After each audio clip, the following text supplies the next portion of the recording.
పద్దెంది పడిమెట్ల పైకెక్కి గుడికేగు భక్తులకు ఎదురొచ్చే బంగారు స్వామి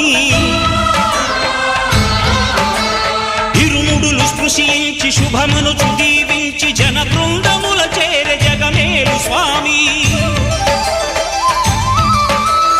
తన భక్తులనరిల్చు తప్పులకు తడబడి ఒక పక్క ఒరిగెన ఓంకారమూర్తి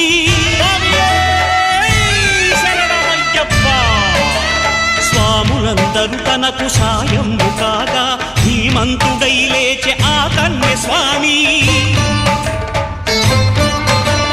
పట్టబంధము వీడి భక్తతతికై